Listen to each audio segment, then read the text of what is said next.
Hey, want to take a walk on the wild side and experience the bleeding edge of technology? Then get ready, because it doesn't get much more edgy than this.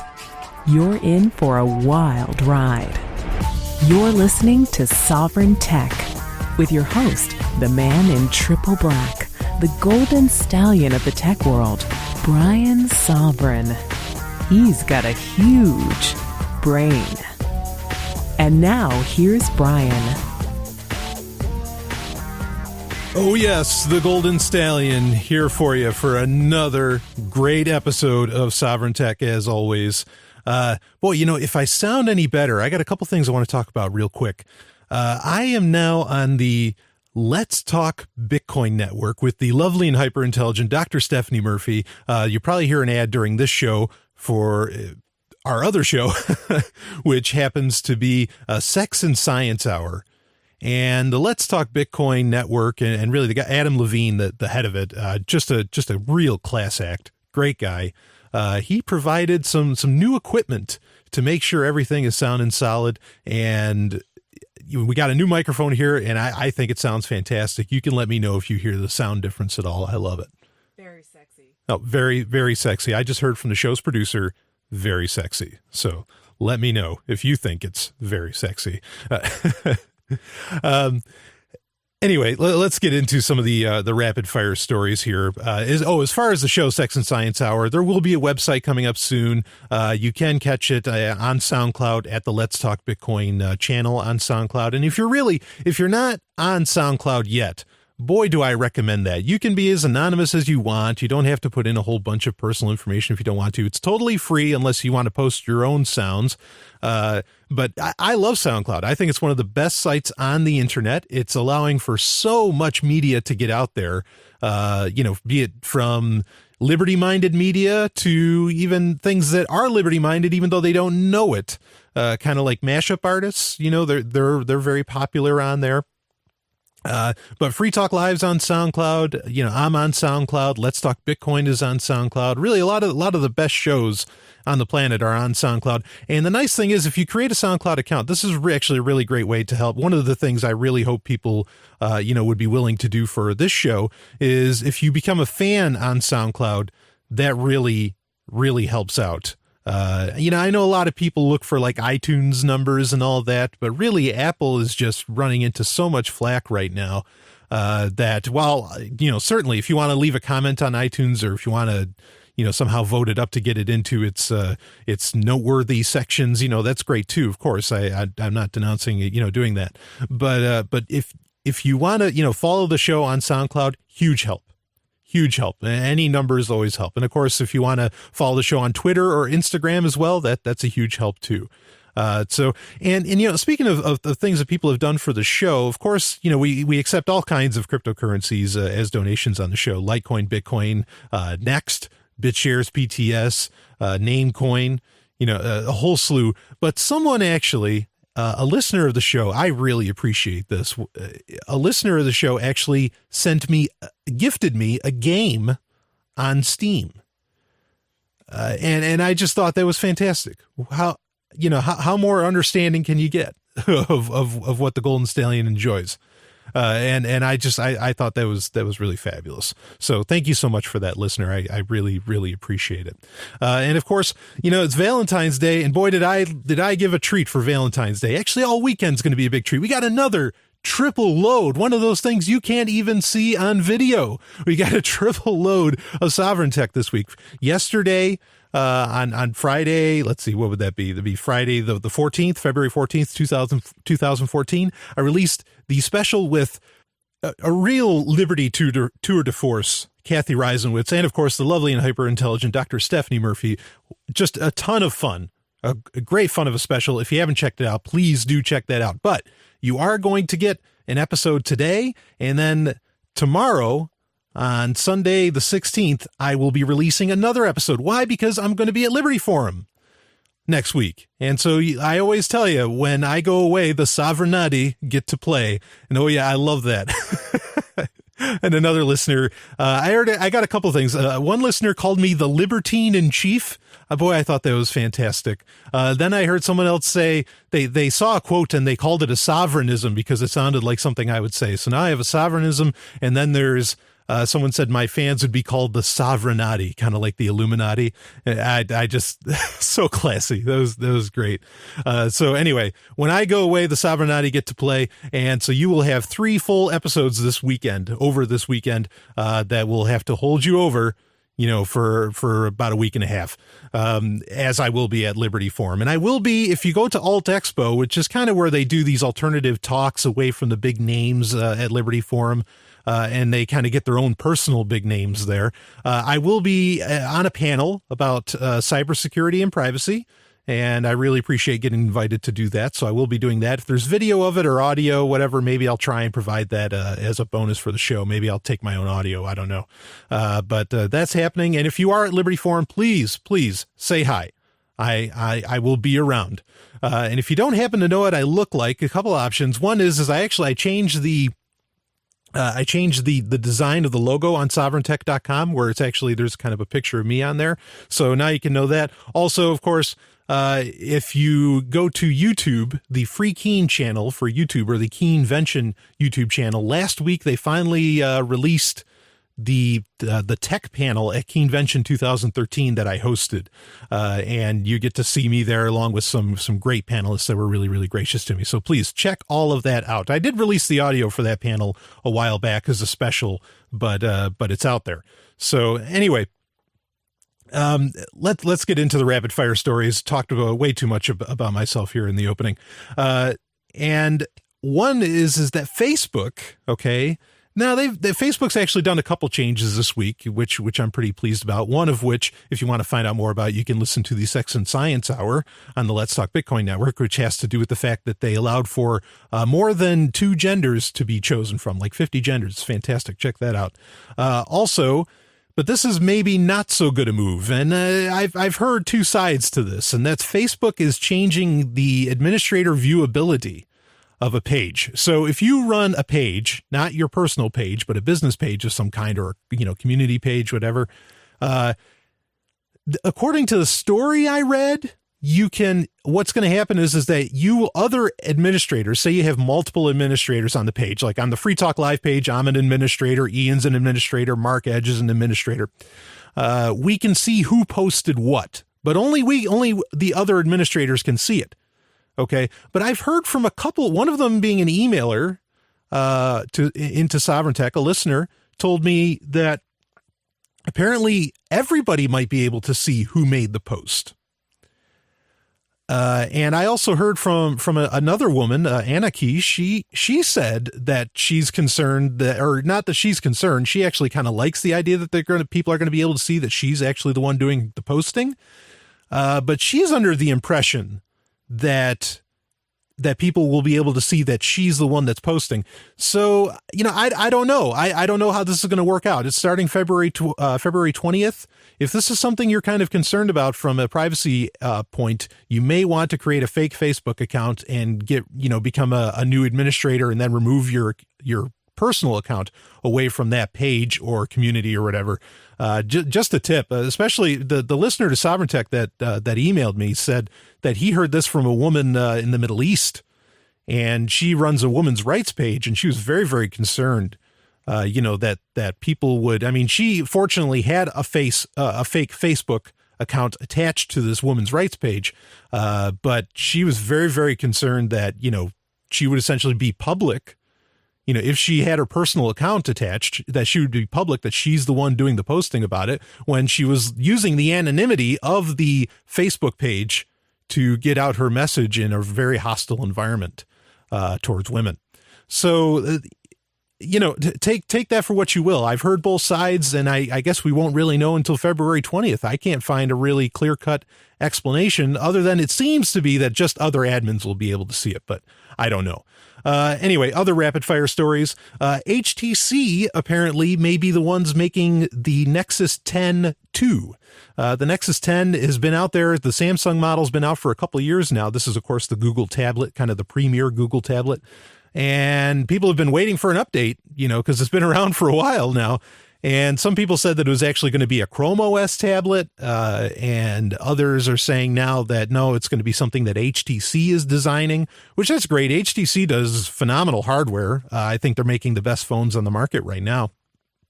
There will also be, though, in April, apparently there will be a Nexus 8, which will be an 8-inch tablet, as well as a Nexus 6 phone, which I wonder if that's going to be a phablet. That might be a 6-inch Google phone, and I'm tempted to grab that. That's intriguing. The only thing I really love about the Nexus stuff is that everything's unlocked, like the bootloader's unlocked, and so you can root it very easily, because companies like Samsung are making it with their Exynos chip to where you can't root these devices anymore, or at least it'll become far more complex.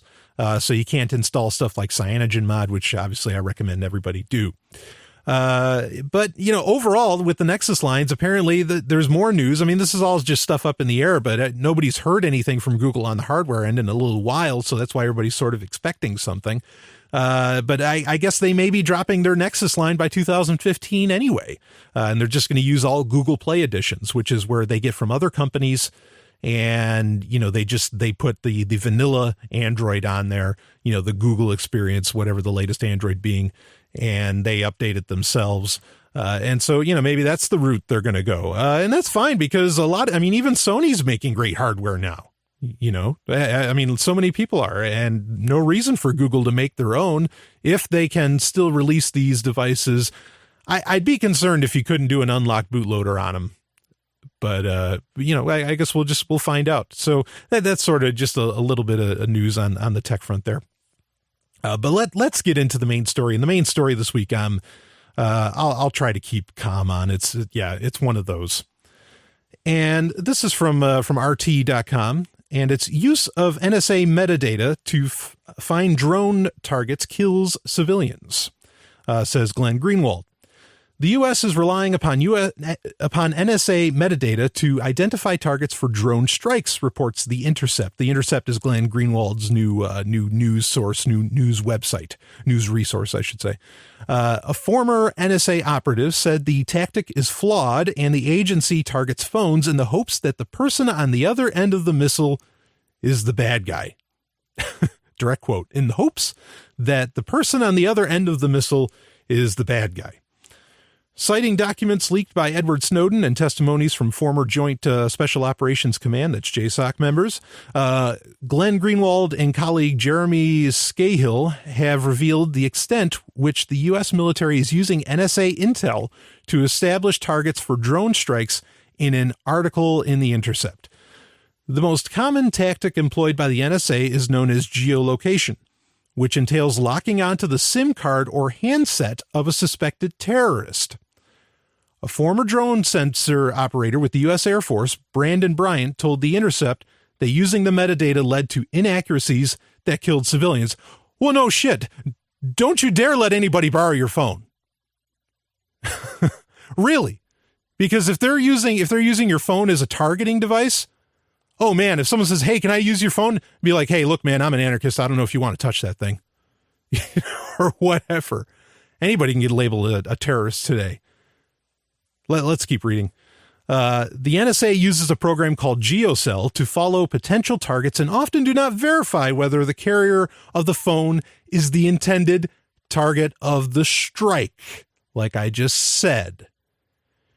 It's really like we're targeting a cell phone. We're not going after people. We're going after their phones in the hopes that the person on the other end of that missile is the bad guy, Bryant told The Intercept, the nascent news site created by eBay founder Pierre Omidyar to hold the most powerful governmental and corporate factions accountable. Now, The Intercept, yes, this is Glenn Greenwald, left The Guardian, and he's starting his own, essentially his own news source.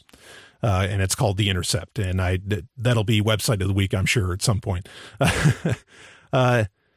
Over the past 5 years, the NSA has played an increasingly central role in drone killing, but the growing reliance on metadata to find insurgents is also targeting civilians. The analysis of the electronic surveillance leaves a lot of room for error and can kill the wrong people. Moreover, the lack of operatives on the ground in Afghanistan, Yemen, and Pakistan means the JSOC is often not able to confirm the identity of the targets. Instead of accessing cell phone metadata through cell phone towers and internet service providers, the NSA uses a program called Gilgamesh. That's interesting. To be able to track the cell phones of potential targets, a special device known as a virtual base tower transceiver has to be installed on the drone. The transceiver emits a signal that forces the target's mobile to lock into the NSA system, allowing the target to be tracked to within 30 feet of their location. As well as Gilgamesh, the NSA has developed a program known as Shenanigans that acts like a giant cyber vacuum cleaner. A pod on an aircraft downloads massive amounts of information from any wireless networks, smartphones, computers, or other electronic devices that are within range. What a fitting name, Shenanigans. Because, this will sound funny, but seriously, I call shenanigans on this whole fucking thing. Bryant told The Intercept the JSOC acknowledges that it would be completely helpless without the NSA conducting mass surveillance on an industrial level.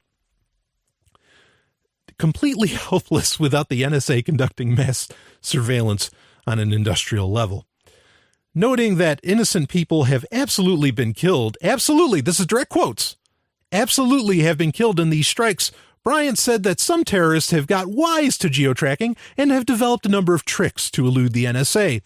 Taliban groups, he said, had been known to purposely distribute SIM cards among their organizations to muddle trackers. They would do things like go to meetings, take all their SIM cards out, put them in a bag, mix them up, and everybody gets a different SIM card when they leave, said Bryant, adding the targets might have been terrorists, or they could have been family members who have nothing to do with the target's activities. It's coming straight from a guy at JSOC, okay? The classified data paints a very different picture of the targeted killings to Washington's stance on the matter. The White House maintains the strikes are conducted with the utmost precision, and all possible measures are taken to minimize civilian casualties. Last year, President Obama claimed, before any strike is taken, there must be near certainty that no civilians will be killed or injured.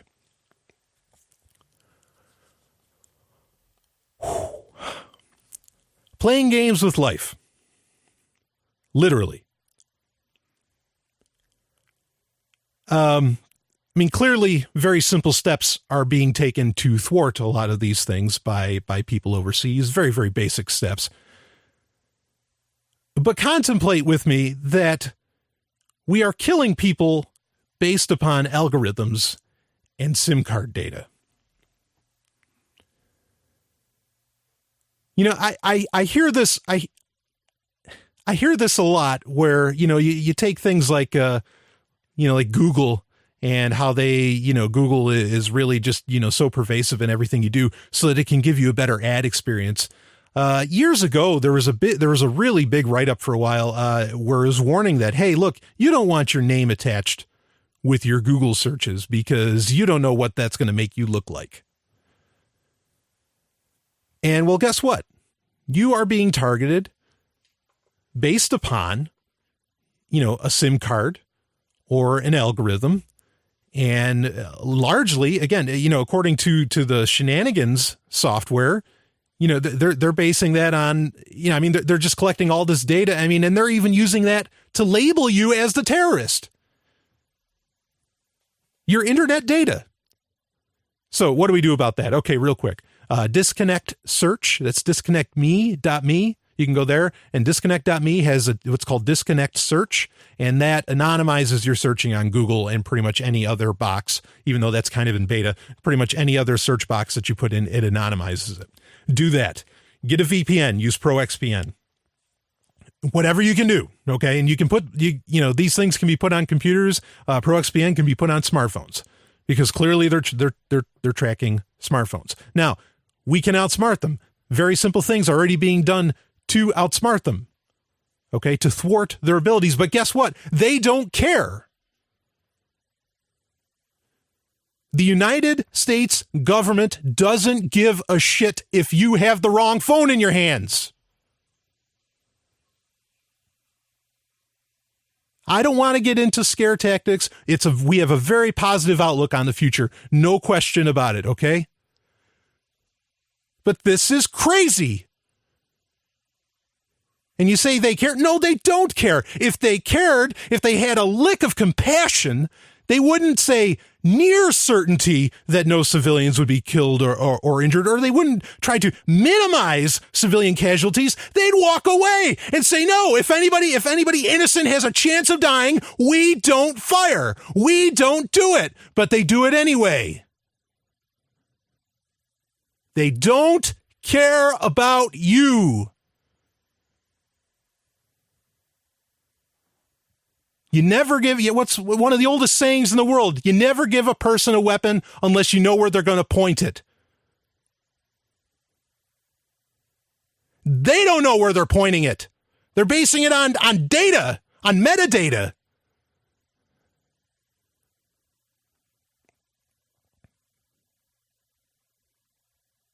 In fact, go up to, when you go to work on Monday, and you hear those people, share this story with your friends and with your coworkers and say, look at this, don't you think this is pretty fucked up? And then when they say, well, but they're backwater. How could they be backwater if they have SIM cards and they're switching them around? People don't even know how to do that in the United States.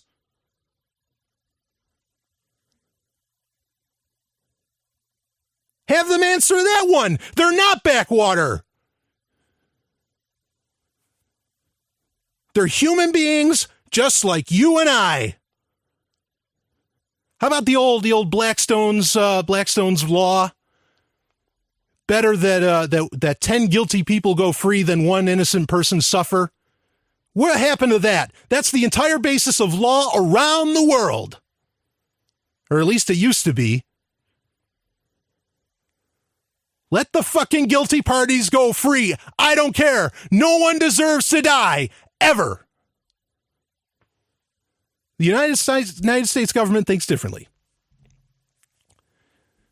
And they think that a minimization of civilian casualties is enough. That's okay. It's not okay. And to make it worse, this is all getting done with drones. There's no heart here. There can't be compassion in this because the human's not there pulling the trigger. Not that I want them to. But I worry because when you automize, when you make war so simple and so basic and so inhuman and so mechanized like this, that I think you forget the reason to avoid war in the first place because it's ugly business and it's not human.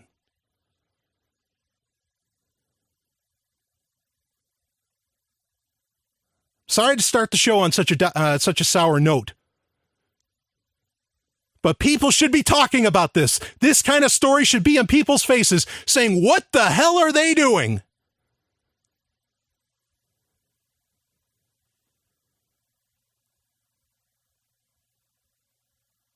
That's really all I got to say about that. I'll try and make the rest of the show a little more fun.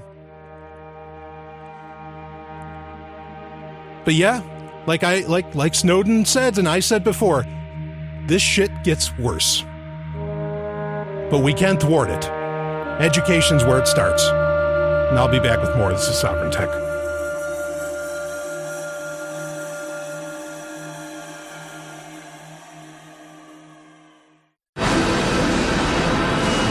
Hey, look! Got an energy spike. Hold on! Launch.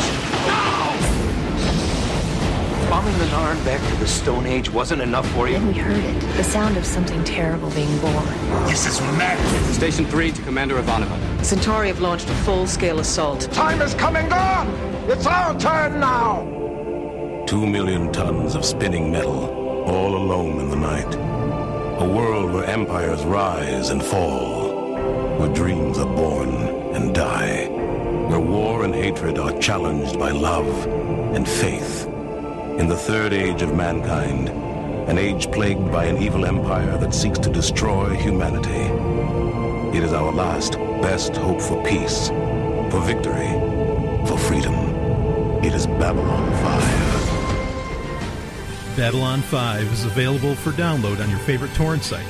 See it now to experience the greatest show in television history, Babylon 5. Tech Roulette. Want to play?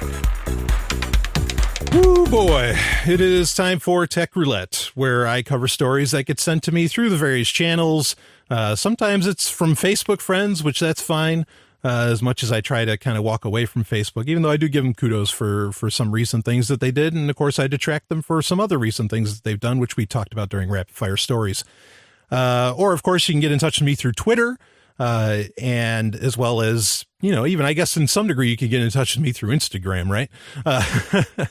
Also, of course, the email address sovereigntech@riseup.net. And if, like I mentioned earlier, about becoming a user on SoundCloud, getting a SoundCloud account, you can direct message me on SoundCloud. The messaging service, they've really improved it. It works really, really well. I get messages on there and I love it.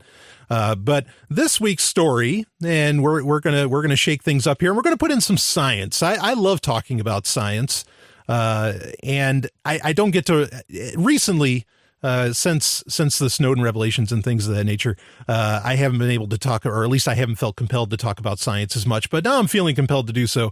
And so this story I actually got from Daryl W. Perry from fpp.cc. And Daryl W. Perry is just one of those guys who, whenever you think that people aren't doing enough, or you think there just aren't any good people around, boy, think of Daryl W. Perry. This guy is such a sweetheart, and he is just a tremendous activist in liberty. I don't know many people that do more. He puts me to shame. I mean, I don't do anything compared to what he does. He's amazing. And he's a coworker. In that he's one of the few people that are actual employees of Free Talk Live, or private, maybe we should call him a free agent of Free Talk Live. Not necessarily employee. Those are funny legal terms, right? So he does, while I do, ad sales, he actually does, affiliate promotions or affiliate relations, where he's trying to get more radio stations on the show. And he does an absolutely tremendous job. And I'm honored to have him as a coworker. So anyway, he sent me this story. He sends me quite a few and some of the best stuff really that I ever do on the show. And I really always appreciate it. And this is astronomers find first evidence of other universes. Our cosmos was bruised in collisions with other universes. Now astronomers have found the first evidence of these impacts in the cosmic microwave background. And this is from the MIT Technology Review. There's something exciting afoot in the world of cosmology. Last month, Roger Penrose at the University of Oxford and Vi Gurzdayan, I hope I said that right, at Yerevan State University in Armenia announced that they had found patterns of concentric circles in the cosmic microwave background, the echo of the Big Bang. This, they say, is exactly what you'd expect if the universe were eternally cyclical. But by that, they mean that each cycle ends with a Big Bang that starts the next cycle. In this model, the universe is kind of a cosmic Russian doll with all previous universes contained within the current one. You've ever seen those Russian dolls where they stack them and like one sits inside the other? Today, another group says they found something else in the echo of the Big Bang. These guys start with a different model of the universe called eternal inflation. In this way of thinking, the universe we see is merely a bubble in a much larger cosmos. This cosmos is filled with other bubbles, all of which are other universes where the laws of physics may be dramatically different from ours. These bubbles probably had a violent past, jostling together and leaving cosmic bruises where they touched. If so, these bruises ought to be visible today in the cosmic microwave background. Now, Stephen Feeney at the University College London and a few pals say they found tentative evidence of this bruising in the form of circular patterns in cosmic microwave background. In fact, they found 4 bruises implying that our universe must have smashed into other bubbles at least 4 times in the past. Again, this is an extraordinary result, the first evidence of universes beyond our own. So what to make of these discoveries? First, these effects could easily be a trick of the eye. As Feeney and company acknowledge, it is rather easy to find all sorts of statistically unlikely properties in a large data set like the CMB. As for sure, there are precautions statisticians can take to guard against this. which both Feeney and Penrose bring to bear in various ways. But these are unlikely to settle the argument. In the last few weeks, several groups have confirmed Penrose's findings, while others have found no evidence for it. Expect a similar pattern for Feeney's result. The only way to settle this will to confirm or refute the findings with better data. As luck would have it, new data is forthcoming thanks to the Planck spacecraft that is currently peering into the cosmic microwave background with more resolution and greater sensitivity than ever. Cosmologists should have a decent data set to play with a couple of years or so from now. When they get it, these circles should either spring into clear view or disappear into noise, rather like the mysterious Mars face that appeared in pictures of the red planet taken by Viking 1 and then disappeared in the high-resolution shots from the Mars Global Surveyor. Real quick on that. This is something that was pushed in the 90s. There was a very popular video series, 3 volumes, where it was, the face on Mars, which is in Cydonia, the region Cydonia on Mars. And Richard Hoagland, who was a respected scientist at one point, and still a very intelligent guy, I must say. I've met him personally, and I mean, the guy's not crazy. He picked up some data that he wondered about. There was what looked like a face, and he would correlate it to the face of the Sphinx. And he said that, this is proof that there are civilizations on Mars, also in Cydonia. There's pyramids and all this stuff. So he made this these pretty boastful claims. Recently, when Mars Global Surveyor, this is a few years ago, took some high definition shots with far better cameras than the Viking 1 had, in the 70s, 80s, whatever. It ended up there's no face there at all. Okay. Now, a lot of people would say, I'll touch on this quick and then we'll get into the multiverse theory that we're actually discussing. A lot of people would say, well, that's because, NASA just covered everything up that's happening on Mars. Then they made they edited the pictures this time that came from the MGS. That way, they could disprove Hoagland, even though Hoagland was absolutely right. Well, the problem here is that if the basis of the face on Mars is based upon the face of the Sphinx, I hate to break it to everybody, but the face of the Sphinx wasn't human originally. It was actually most likely the face of a lion. They carved the headdress out of the face because the Sphinx originally had a mane because it was a lion's head. A lot of people don't know that, and I guess that could be just as up to as much speculation as to these bumps in our universe are.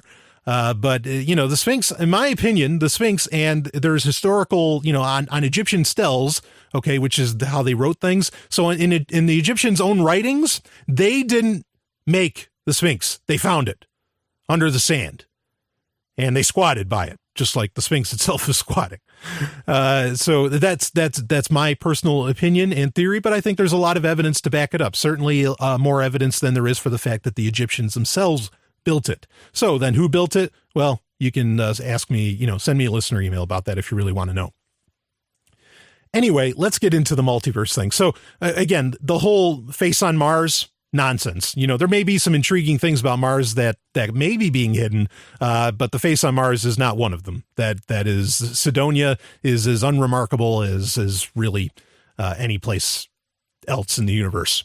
So, as far as the multiverse thing, now this is pretty interesting. So you have to picture this, okay? So they're saying there's 4 dents in the universe that were created by essentially a inter-universe, not intergalactic, but an inter-universe game of billiards where, these universes are just smashing into each other like marbles or billiard balls. And so you have to picture how all that works, okay? Because, like Dr. McCoy said in Star Trek: The Motion Picture, right? What more is there than the universe, Spock?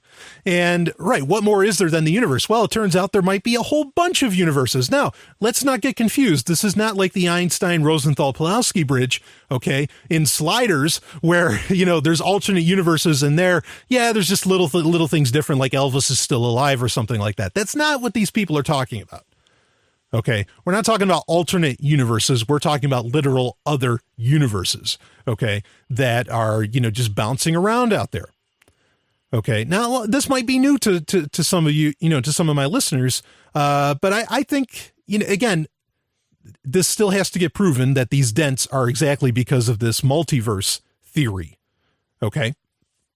But the laws of thermodynamics pretty much tell you, and quantum physics tell you that yes, there are other universes, or at the very least, if there aren't other universes right now, you could theoretically create other universes. Okay. And how that could happen is that if you superheated, and when I mean superheat, I mean, a degree of heat that you could barely imagine. All right. It's so many zeros, I'm not going to count them. If you could superheat, say you were in a ship, we'll say you're in some kind of starship. Okay. I don't know any science fiction story that's ever done this. So if it hasn't, maybe you should write it. But this is theoretically possible. So it's hard science fiction, right? So you could superheat, say with some kind of energy beam, a specific area of space.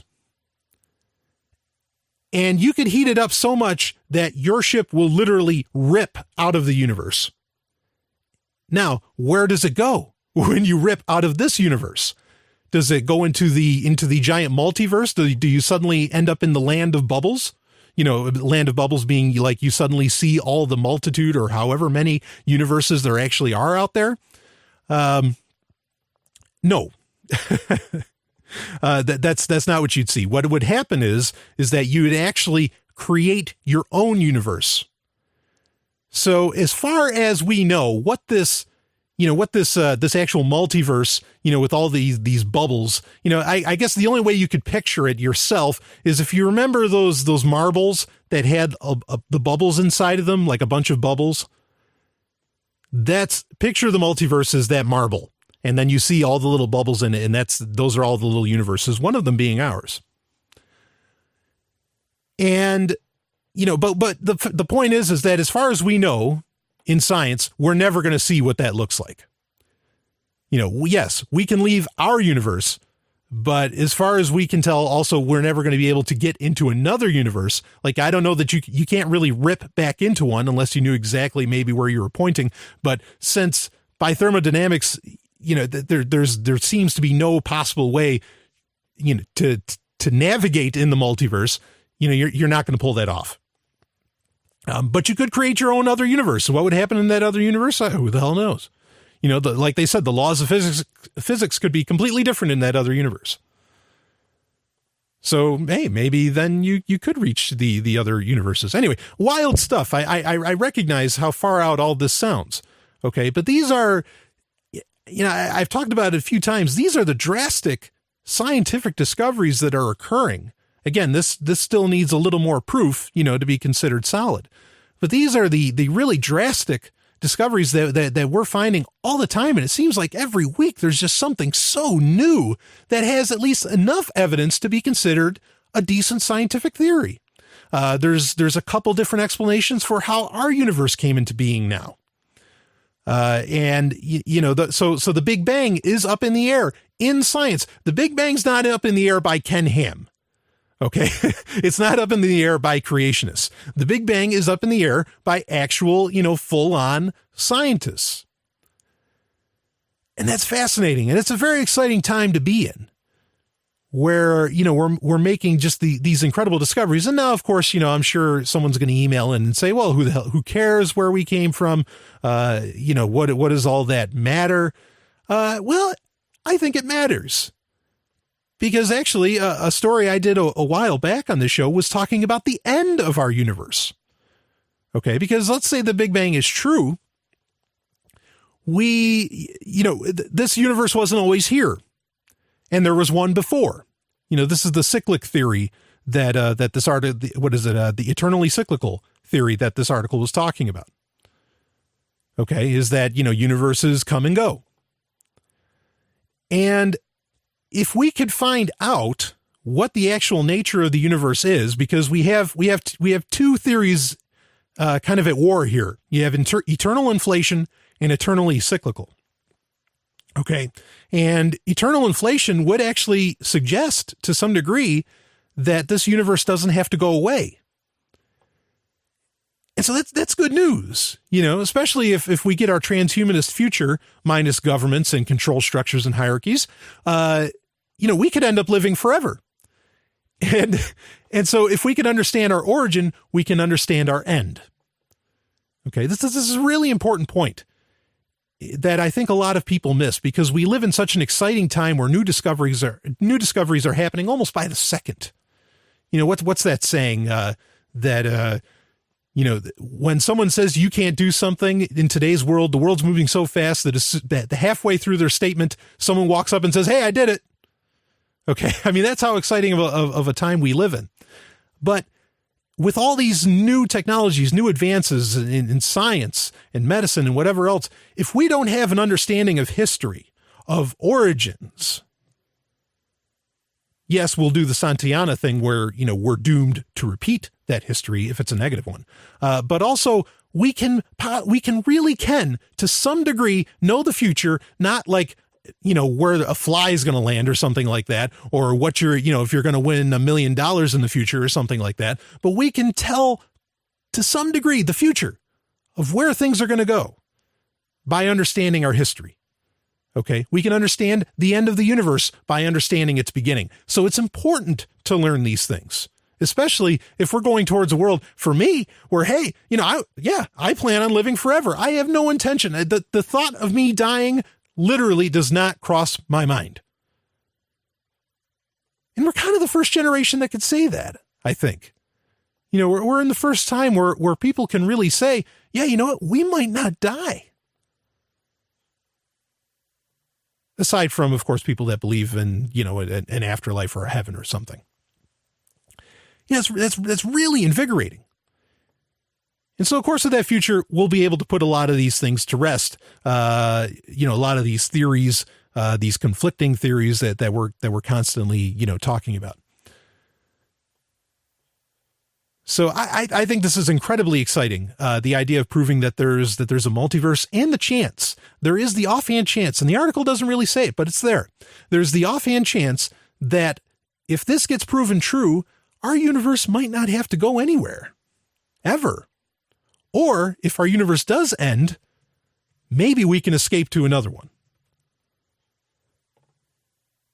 It's a wonderful thing about being human. There's always an answer.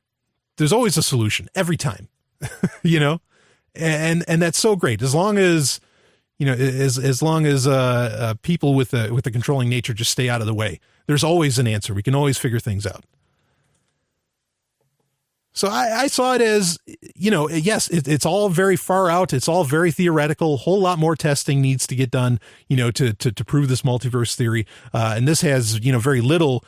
This doesn't even talk about M theory, which are a lot of things that we're still trying to understand. But really, again, this is just exciting news. Guess what? The universe doesn't have to end.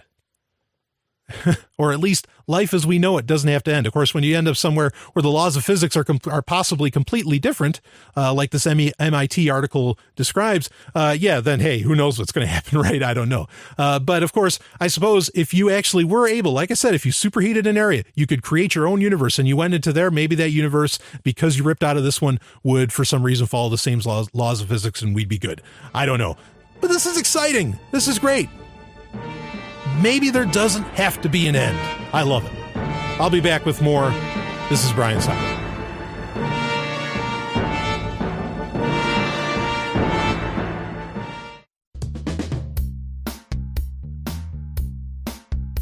Time now for 90 Seconds on Sex with Dr. Paul. A female listener says she becomes so wet during intercourse that neither she nor her partner can feel anything. Both of them love how wet she gets, but they would also enjoy more sensation. Well, assuming she's in good gynecological health, one of the standbys that couples use includes buying special lovemaking towels. They'll take intercourse intermissions where they towel each other off. For a lot of couples, having sex in the shower washes away natural lubrication and makes intercourse too dry. But for couples who make lots of lube, sex in the shower might be worth a try. Some women recommend taking antihistamines, given that your nose isn't the only thing that antihistamines dry out. But be sure to talk to your gynecologist first about the advisability of trying these or any other medications or drying agents. A lot of women find that birth control pills dry out sex, and condoms can dry out sex too. Now, in addition to toweling off, you might experiment with intercourse positions where the woman keeps her legs together. Some women who lubricate a lot say a position that works for them is rear entry where they're lying face down on the mattress with their legs together and their partner lays on top of their back. Experiment with different positions and find those that work best for you. For more, visit 90secondsonsex.com. Software of the Week.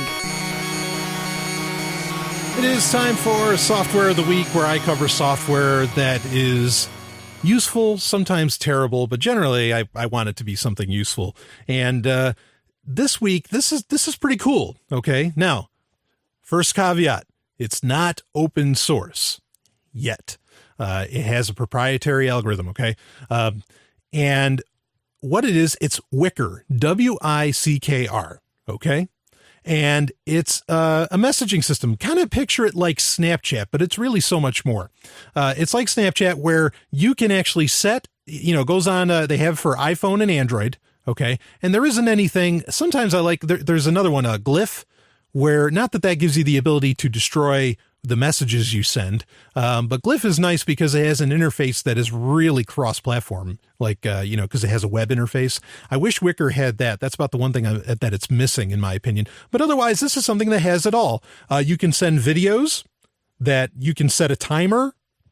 I mean, you can set it from 5 seconds to 5 days, where after a set amount of time, it'll delete. And you have absolute control of that. This is, as some of the creators of it have mentioned, this is spy level technology, a spy level app, totally free. It's in beta right now. And it's got some pretty big names behind it. Nico Sell, who is a huge name. She is fantastic, in the privacy world. Also, I believe, from Boing Boing, of course, the really, well-known, Cory Doctorow, Whit Diffie. Just a slew of big names are behind this, and it's really, it's a really easy to use app. And again, it allows for everything: text messaging, photo, video, and it can interact with your Android or iPhone contacts to some degree as well. Maybe not with iPhone. I'm not sure about that, but with Android, I can integrate it into, with my address book on the phone. Of course, it would work on tablets too, uses a data connection, obviously, but just, it's really slick and really, really easy to use.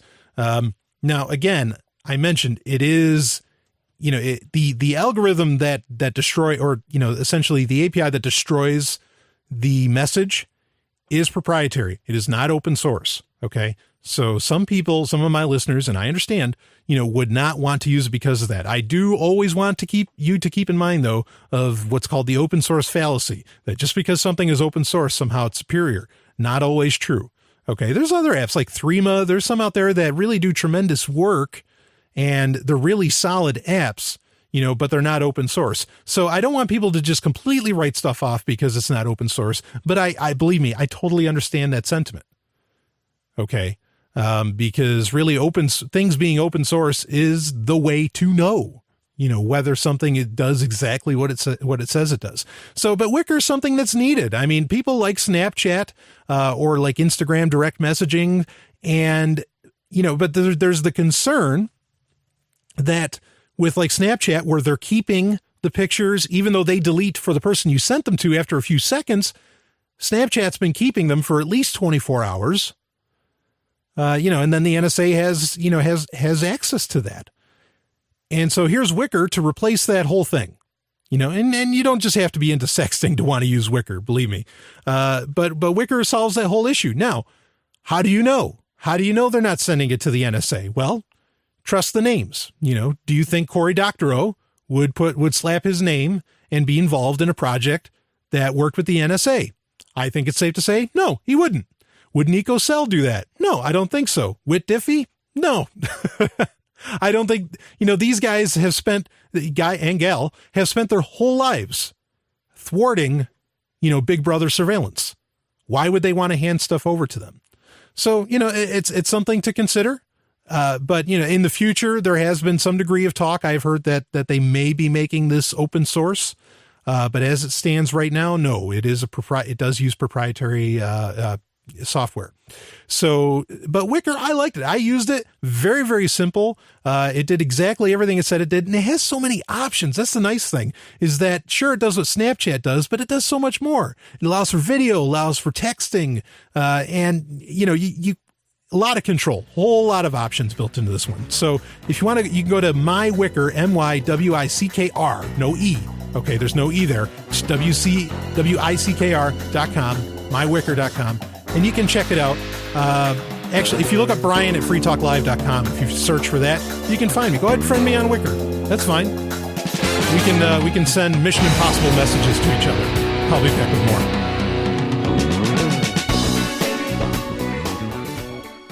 From Big Finish Productions, Blake 7, The Classic Audio Adventures. I'm taking Liberator in on manual. We'll be in teleport range in 2 minutes. What the hell was that? Information. Liberator has been attacked. You don't say. Put up the force wall. Confirmed. Message to all ground commanders. Initiate the final phase. Let's crush these rebels once and for all. My name is Avon. Kerr Avon. Kerr Avon. Our hostage arrives. But you may be unnecessary. As a hostage, it's nice to be superfluous.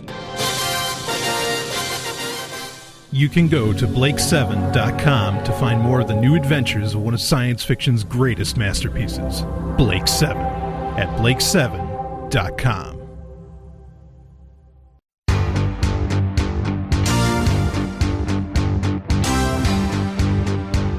Oh man, do I wish I was Kerr Avon.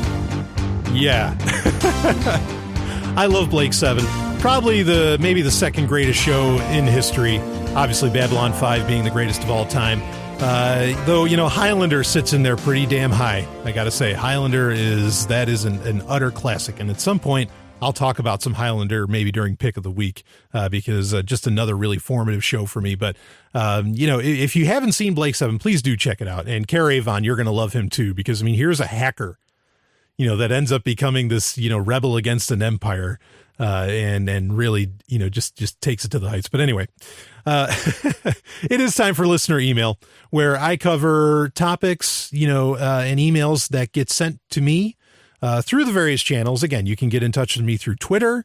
I don't mind that at all. You can direct message me perfectly fine. Also, of course, the email address, sovereigntech@riseup.net. I will keep you anonymous. Okay. If you want to be anonymous, that's my default. So if you want to get mentioned, okay, if you want your name to be mentioned, you got to tell me I want to be mentioned. All right. And then I will mention you. Otherwise, I'm going to keep it to pronouns. Okay. And, because I am concerned about your privacy. You desire privacy. Thus, I want to give it to you. I care about it. And if you really want to be private, this is a little bit of a caveat. Please do check the show notes, sovereigntech.com. When you go to an episode, do look at the show notes. There's tons of information there. There's donation information in there. There's my PGP is in there. My PGP key. Or GPG key is in there but if you want to get in touch with me, if it's that serious through GPG, you're going to have to email me at brian@freetalklive.com. I won't go into the reasons for that, but you can send the email there, and the key that is in the show notes, okay, that you can just copy and paste. That's the one you want to use. So if you want to get in touch with me encrypted in that way, also that works with CryptoKit. You can get in touch with me through CryptoKit through that. If you want to get in touch with me that way, that's what you want to use, but don't send it to sovereigntech@riseup.net. So anyway, let's get into this week's listener email. And this is pretty interesting. And it ended up really being, I'm going to do a website of the week that actually kind of bounces off of this. And it's the idea of, to what do we attribute the decline of interest in making things? And this is from the person that I got this from. I remember when I was a kid, there was a whole genre of toys around building and making things. Aside from Lego, that's almost completely evaporated in favor of a near complete dominance of licensed IP toys. Hell, even Lego has gone that route, as it's rare to find a set that isn't attached to some kind of popular movie, comic book, or TV show. And this is an interesting topic. I don't know if I'm going to come up with a solution exactly. If you've got something you want to talk about, you want to add to this, please email me again at sovereigntech@riseup.net. I asked, I think, for listener email a couple weeks back, I asked for a question of why do you watch, shows like Breaking Bad or Dexter? And I did get emails back on that. I am going to do those for a future listener email. Don't worry. I just want to give everybody a chance to respond to it before I do that. So yeah. So if you have things you want to say about this, believe me, I will get to them on listener email. Okay. Anyway, this whole thing started where I had posted, I think on Twitter, I had said that, I remember I grew up, I was born in 1981. Okay. So I grew up in the 80s and 90s.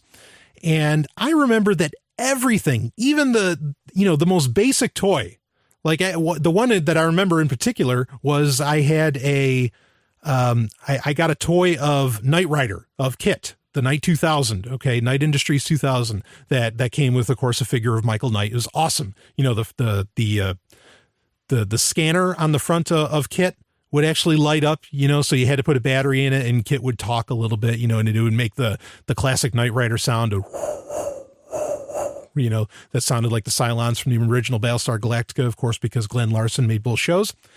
And even that toy, which was largely put together, there really wasn't any assembly, how it says some assembly required. There wasn't any assembly required here for the Knight Industries 2000 for Kit. But it still came with instructions, and it came with a wiring diagram.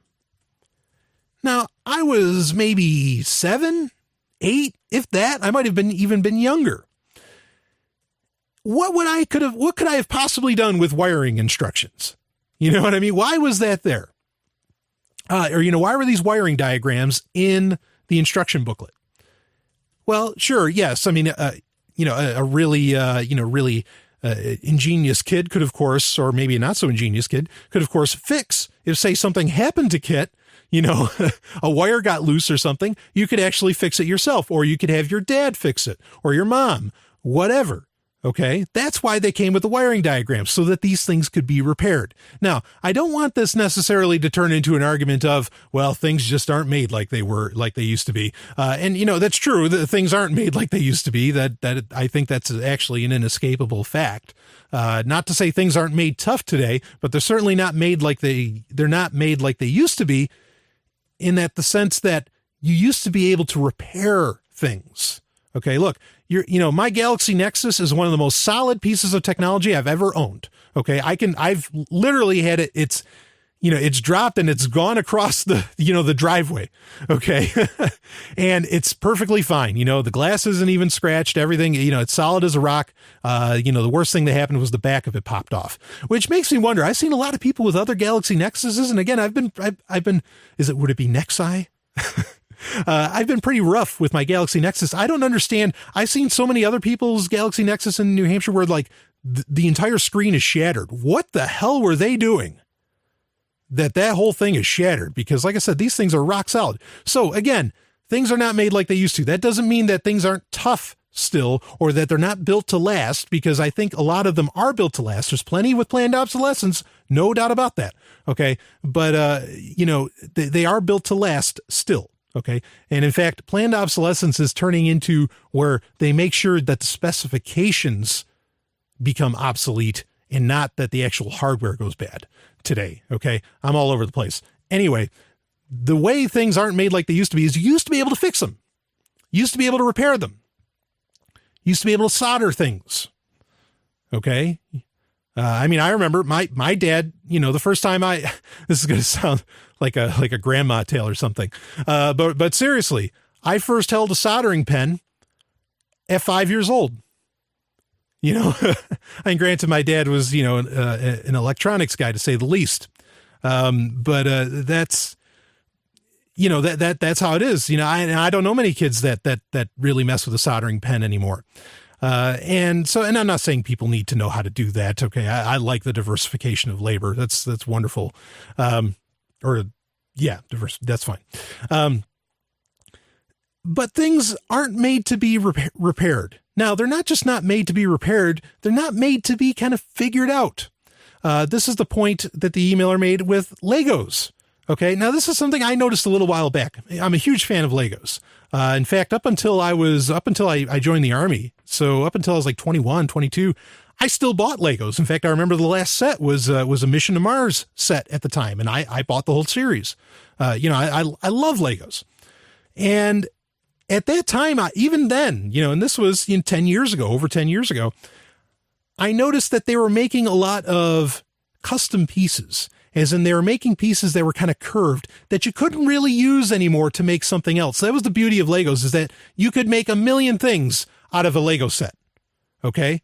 But now what's happening is now Lego, and it's been going on for a decade, they're making things so that, the pieces are purpose built. Yes, you're still putting it together. Okay. But you can't, that's all you can do with it is build what you bought. And now, oddly enough, I heard about this actually from Mark Edge, my co-host on Free Talk Live. He told me that for his son, he bought Lego sets that could become a multitude of things. So now they're actually, this is so crazy. They're marketing the fact that you can make a million things out of a Lego set that you buy, when that used to be just the default. That was how it was. Not so anymore. Okay. So, is there something behind that? Why is this, kind of maker culture gone? And the real maker culture wasn't even just Lego. That was kind of the tease. That was the taste that little kids could get. The real maker culture happened in the Radio Shack catalog. The Radio Shack catalog. Okay. They haven't made a Radio Shack catalog since, I think they stopped them in 98, maybe 97, 98, maybe even earlier. This was the real porn. This was the real shit. I mean, when you look through a Radio Shack catalog years ago, we're going to talk about Radio Shack catalogs during Website of the Week. You could map out, it was a creator's dream. Okay. It was almost as good as Legos, because you could look at all the different technologies and all the different pieces, and then you could just write them all down, and you could write your own, wiring diagrams, because there's actually an entire writing language essentially for wiring diagrams. And you could map all this stuff out. And with that catalog, you could build the universe. Almost. If you want to make an apple pie from scratch, first you have to create the universe, right? So almost. That's a Carl Sagan line for those that don't know. Wouldn't want that to be a sovereignism. So, and Radio Shack was really, really cool because they would have, you could start from scratch, or they had these wonderful kits. Like they had these awesome solar kits, that would allow you to, do all kinds of wild things, make radios and power them, with little solar panels, just all kinds of wild stuff that you used to be able to play with, where you could literally make anything, and it's interesting to point out, in the 50s. Okay. Kids. Yes. Kids. All right. We're talking, people even in their single digits. All right. And, 9 years old, younger even, were making their own transistor radios. You're not going to find you're going to find very few people that know how to make a transistor radio today. Now one can make the case, okay, well, it's good that we don't have to know how to make these things anymore, and that they're also readily available and cheaply available, or that superior technology has come along, that we can use all that, that's great. I agree. That's great. That is awesome. Okay. But it is disconcerting to some degree that the market barely exists to be able to purchase these things anymore. Now that's changing. You have Arduino, you have Raspberry Pi, you have a lot of these maker technologies that are coming out. The trend is shifting, is my point. Okay. The trend is shifting to where people are starting to be able to take control of their technology again. You take even video game systems. You take the Ouya, which is an Android video game system. And they designed it in mind with the fact that you could add parts to it and that you could hack it. Okay. So, so yes, I agree. There seemed to be a time frame where everything was meant to be thrown away, not upgraded. And that's still happening. Like even something as simple, this is a trend I find positively disturbing. I don't like this. Laptops. The average laptop today, you can't remove the battery from it. The RAM, the RAM chips in it are soldered in. The processor's even soldered in. Not that the processor was such an odd thing, but you used to be able to upgrade the RAM easy enough. And certainly you used to be able to replace the battery, and often enough you could actually get an extended battery. You could buy, an extended battery from Hong Kong, and, it would be bulkier and heavier, but your computer could go all day. It could turn a 4-hour battery into a 10-hour battery. That's awesome. Why wouldn't you want to do that? But that ability is going away. Flip side, of course, battery technology and processor technology like Intel's Haswell is allowing for battery efficiency. So an extended battery isn't necessarily needed. But if we got more power efficiency, good. Let's make batteries like Lenovo does that'll go 24 hours strong. Why stop there? So there seems to be this kind of, there's a cultural shift going on. And I think the maker culture, okay, the hacker culture, that's really coming out, like these hack spaces, they call them, or maker spaces, where people are, just taking warehouses or garages and turning them into labs. We're going back to like the 70s where Steve Jobs and Woz were building the Apple II in their parents' garage or whatever. Okay. So there is a response. The market is responding to the fact that people are losing control of their own devices. And when their devices especially are something that they use to communicate with or do something important, they're losing a control on life, right? So that's happening. And even Lego, it seems to be responding to the fact, as ironic as it is, they are responding to the fact that kids can't be creative with their sets, with their Lego sets anymore.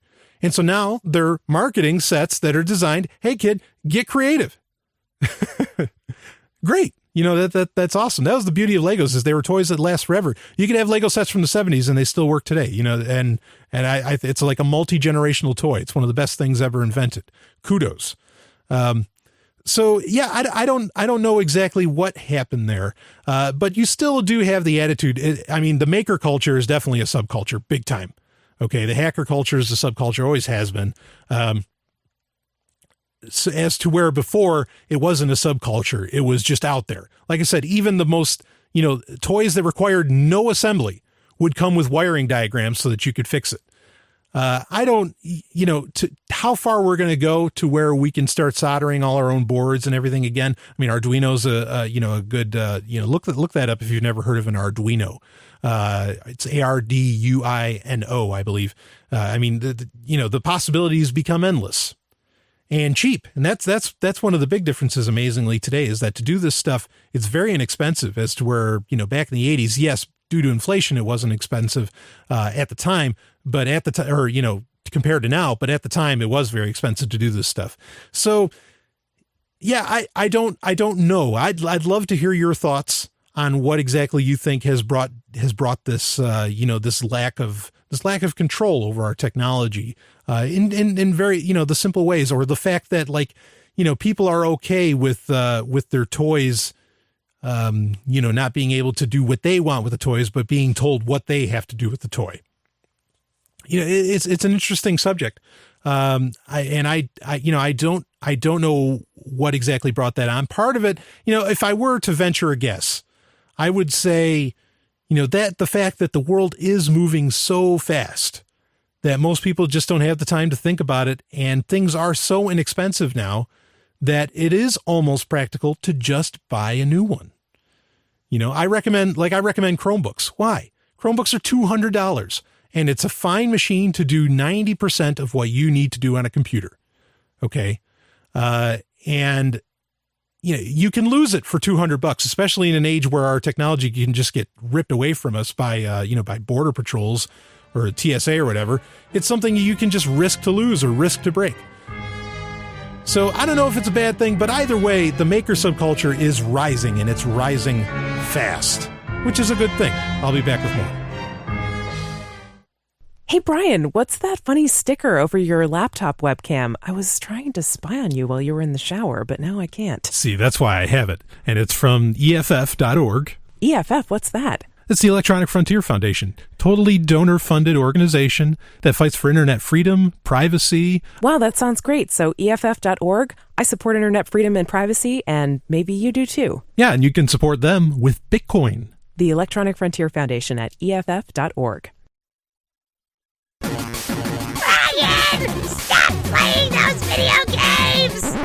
Just a minute, Mom.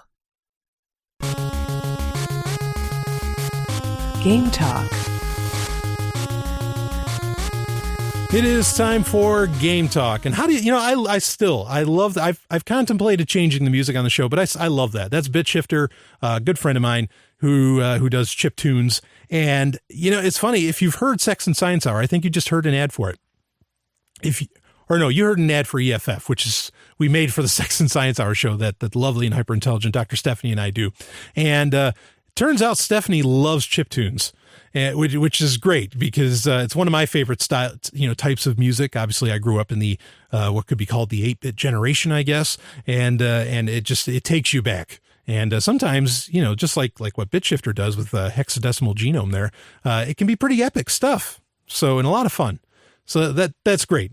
Anyway, this week, I have a really interesting thing I want to talk about in Game Talk, something I've wanted to talk about for a while, but PC Gamer happened to run a story this week that brought it to the fore. So I thought it was very timely, and thus, I'll talk about it now.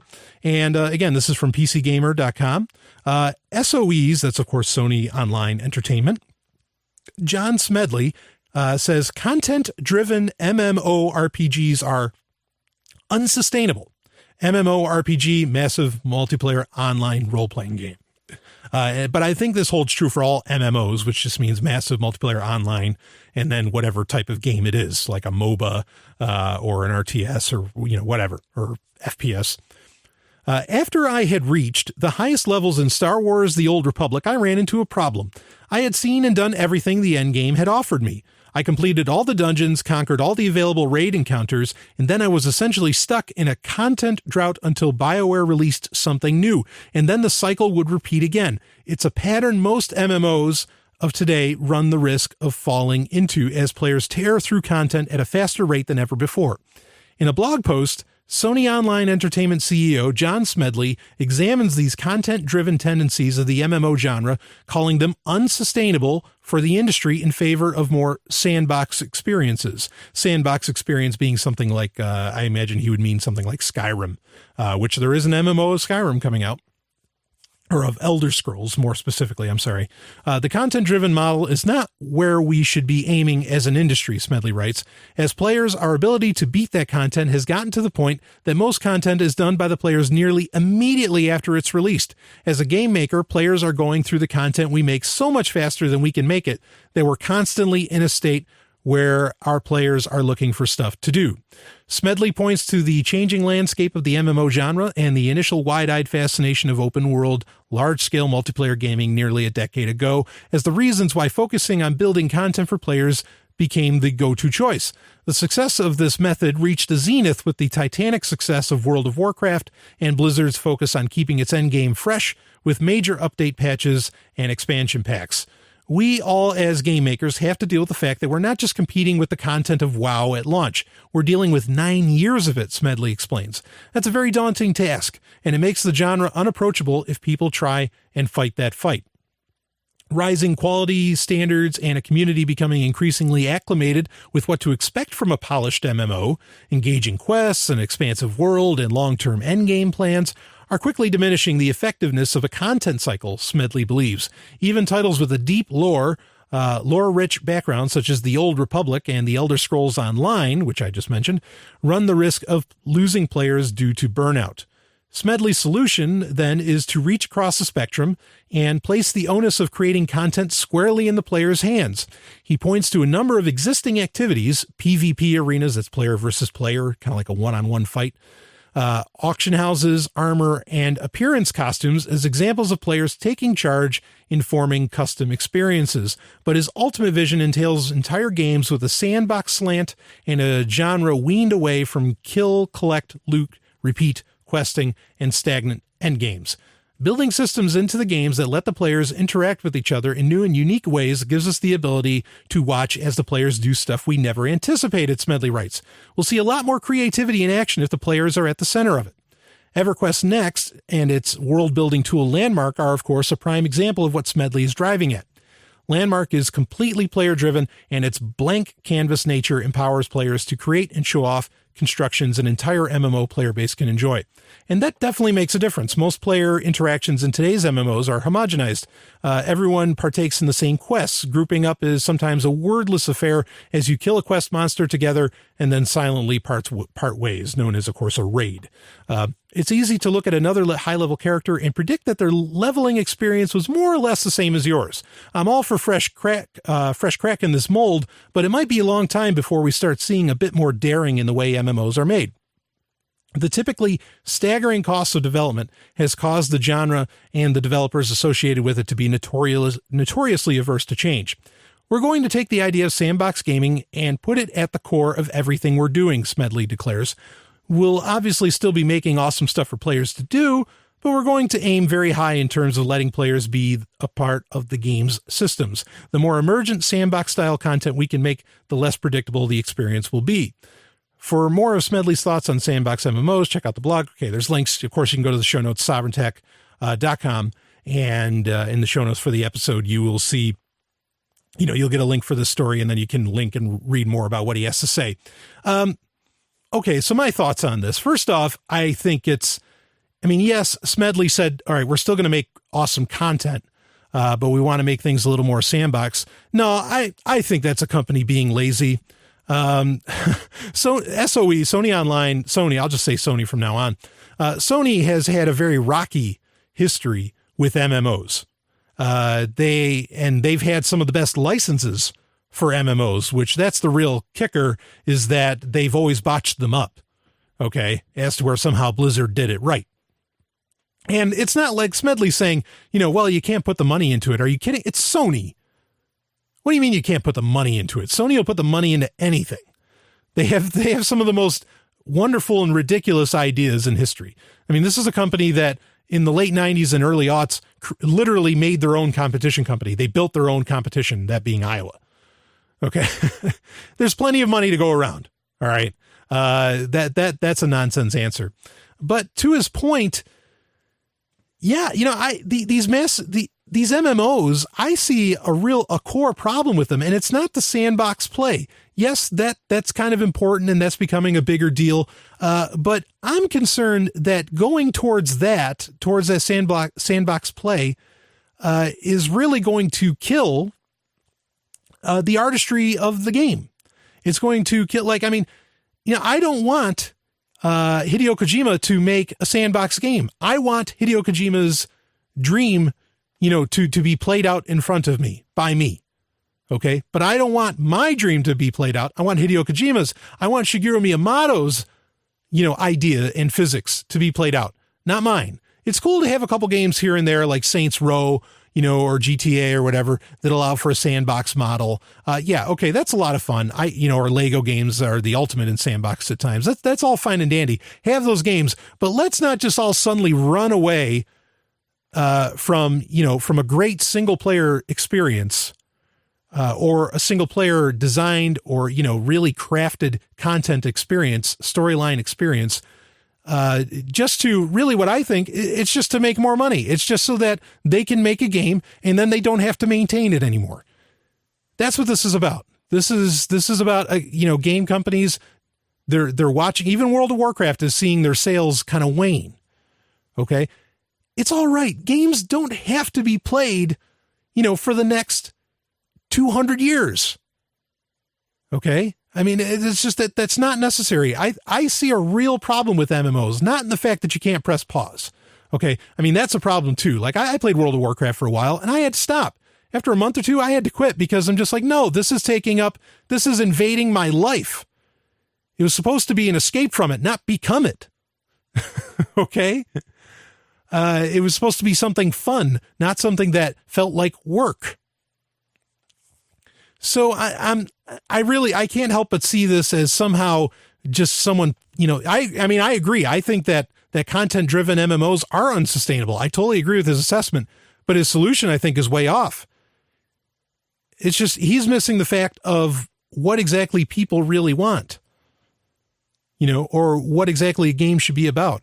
This is kind of, like a RPG. Speaking of RPGs, you have what are called JRPGs.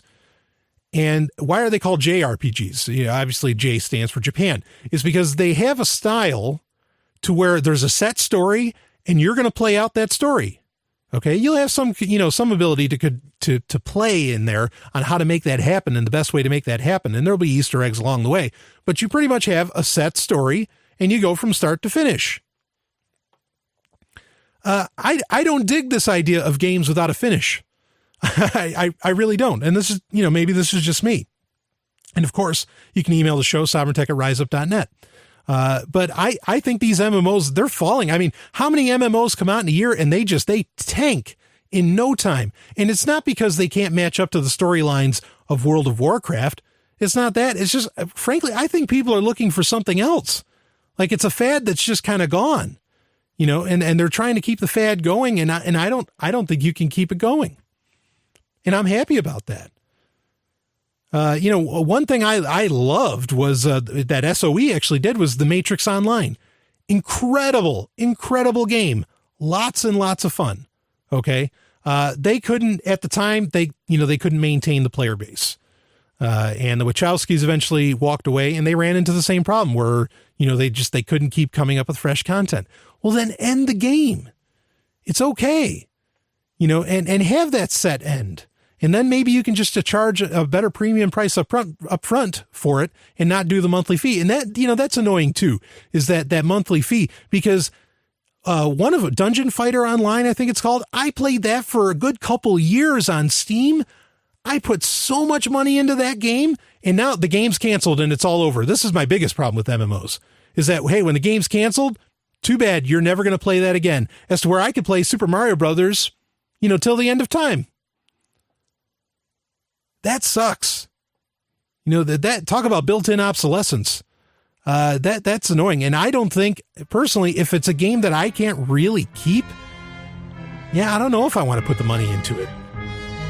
That's maybe what they need to look into, is that people are feeling cheated. How come I can get a full experience elsewhere and yet I have to keep putting money into this one and then I lose it at the end? Tonight, Knight Rider crashes into your living room. I don't believe this. Well, you'd better believe it. A lone crusader for justice drives this crime crasher. The world's most fantastic car. And together they can do just about anything. After all, we're only human. Don't press your luck. And now buckle up for action with the fastest show on television, Knight Rider. See Knight Rider online today. And now back to Sovereign Tech. Wow. Oh. It's a website of the week. It is time for Website of the Week, where I talk about websites that I find interesting, fun, maybe even terrible. Sometimes it turns into a software, but this week, this falls under the fun and under the nostalgia. And I got to give a shout out to the person who sent this to me. Great guy, great friend, actually, Ray Duran. And it's RadioShackCatalogs.com. Yes, that Radio Shack. Okay, so just spell that out, RadioShackCatalogs.com. And I'll read here real quick about what it says right on the beginning of the page. What is RadioShackCatalogs.com? This website is dedicated to America's technology store, Radio Shack. Radio Shack has been in business since 1921 as a leading national retailer of innovative technology products and services, including personal, mobile, home technology, and power supply products. For 65 of those years, they have produced outstanding electronics and technology catalogs with a wide range of products and services, from leading national brands to exclusive private brands. These catalogs contained a mix of high-fidelity stereos, amplifiers, radios, phonographs, speakers, TVs, CBs, communication equipment, desktop and laptop computers, electronic components, antennas, electronic test equipment, educational kits, toys, gadgets, appliances, tools, batteries, and much more. Products from the Radio Shack catalog were purchased by professionals, hobbyists, and everyday consumers. At this website, you will be able to view those old 1939 to 2011. I didn't know that they went until 2011. I was fairly certain that they said, no, we canned them and we're doing everything online. So you might want to look into this a little bit more to find out what that's about. Radio Shack and Tandy Electronics catalogs, sale flyers, brochures, and more, year by year, page by page. What's unique about this website is that catalogs are presented as a virtual catalog in a page-flipping format. This gives you the experience of paging through an actual Radio Shack catalog. And yes, when I first saw this site, I jizzed my pants. It was amazing to see this stuff again. Because, and I used to, Radio Shack's been on the decline for a long time, okay, since the 90s, where they turned more into a consumer electronics. They turned into a Best Buy instead of a components store. And, when I go into a mall and I see a Radio Shack, of course, being in, a wonderful mall, a bastion of market economics, and then seeing a Radio Shack, I'd almost cry because it's like, kind of the golden days are gone, kind of like we were talking about during listener email. Some of the stuff is still in the back of the store. I know that, but it's not like the point. And if you go in there and asking for, whatever, can I get a capacitor with a certain amount of amperes, whatever, it would just, the salesperson would look at you like, what the hell are you talking about? In fact, I had a decent friend who became a sales rep at a Radio Shack, and he was a technological, frankly, idiot. And they hired him. And I'm thinking, why do you work there? Like, you don't know anything, about this stuff. It's like, I have to tell you how to program your remote. And he ended up being a sales rep there. So, it kind of went downhill. So now you go into Radio Shack and you really have to know what you're doing and know what you're looking for. But let me tell you look at this website, the creativity that's just going to start sparking in your brain when you flip through Radio Shack catalog, because you're going to think, oh, wait a minute, if I did that, I could do this. And here's kind of the odd paradox that this website brings to full display. When you look through these catalogs, okay, again, maker culture's up and coming, okay, but it's not the dominant thing. As to where Radio Shack used to be a really dominant force in the sales world, in the retail world, I should say. When you look through these magazines, you're going to say, boy, we used to be really advanced. What the hell happened? And of course, I talked about that in the listener email segment, but I'd love to hear your answer on that. What the hell happened? We used to have some pretty far out ideas and we used to try them. I'll be back with more. Hey everybody, it's Stephanie. I am the Sovryn Tech producer, but did you know I am also a voiceover artist? Yes, it's true. I make audiobooks, commercials for your business. I narrate explainer videos. Pretty much any audio project that you can think of, I'm probably willing to work on it, or I have worked on it in the past. And if you want to hear some samples of my previous work, or you want to find out a little bit more about what I do, then I encourage you to check out my voiceover website, which is smvoice.info, smvoice.info. Now back to Sovryn Tech. Hacker Stories. It is time for Hacker Stories, where I talk about security issues or I tell stories about some of the real heroes on the planet Earth, that being hackers. Black hat, gray hat, white hat. I don't discriminate. I don't discriminate with anarchists either, actually. If you want to eliminate hierarchies, I'm on your side and you're on mine. So anyway, with hackers, if you're trying to free up information and, that the system should be free, I'm on your side, you're on mine. Not that I want there to be sides. I don't like the whole us versus them. I prefer an us and them. You know what I mean? Okay. So this week is a security issue. And this is one I have directly encountered this. So this is real. But apparently it is disturbing and somewhat of a mystery. And this is coming from the Washington Post. And this malware is frighteningly sophisticated, and we don't know who created it. Most of the early internet malware were simple programs created by bored amateurs. But it's not 1999 anymore. As the internet has grown more sophisticated, so has malware. A new report from Kaspersky Labs dissects what could be the most sophisticated malware yet discovered in the wild.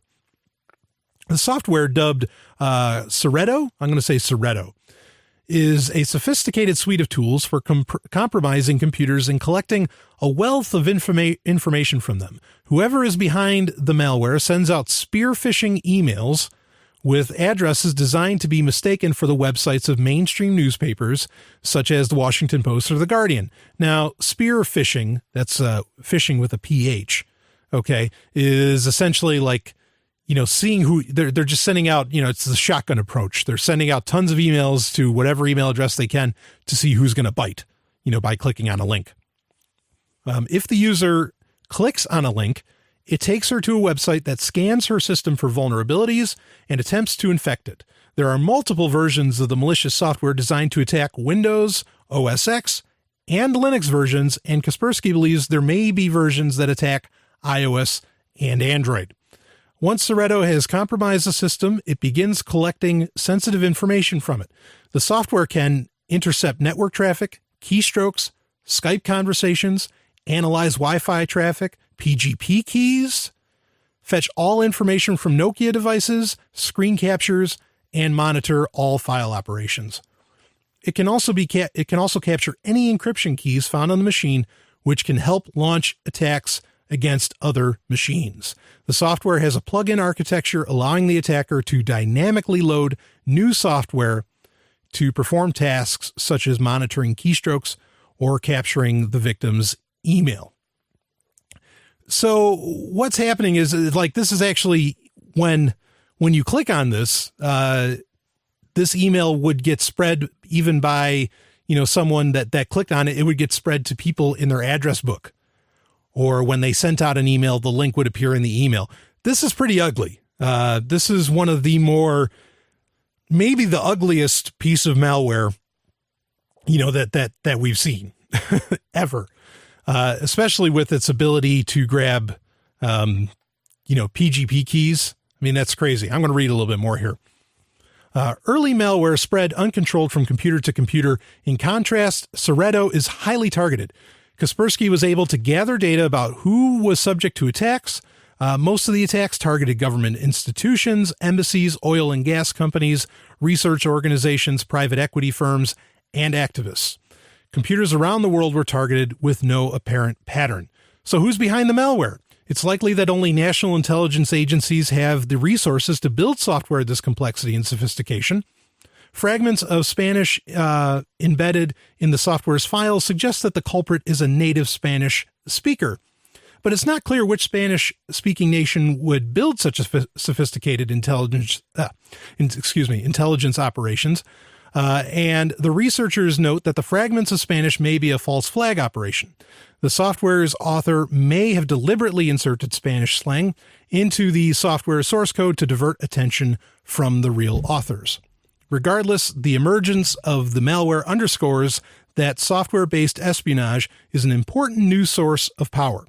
Last year, documents leaked by Edward Snowden revealed that the National Security Agency has a large tailored access operations department dedicated to building offensive hacking capabilities. That's a TOW.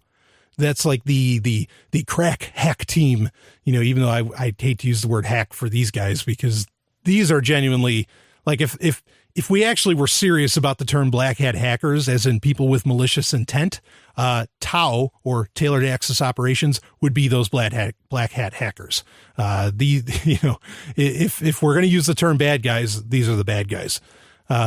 If the NSA didn't build Sovryn, it's a safe bet that they have something like it. And intelligence agencies in China, Russia, and other great powers are likely working on software like it too. So, pretty disconcerting stuff. And again, no one knows who made it. No one knows why it's out there. It seems to just attack everything.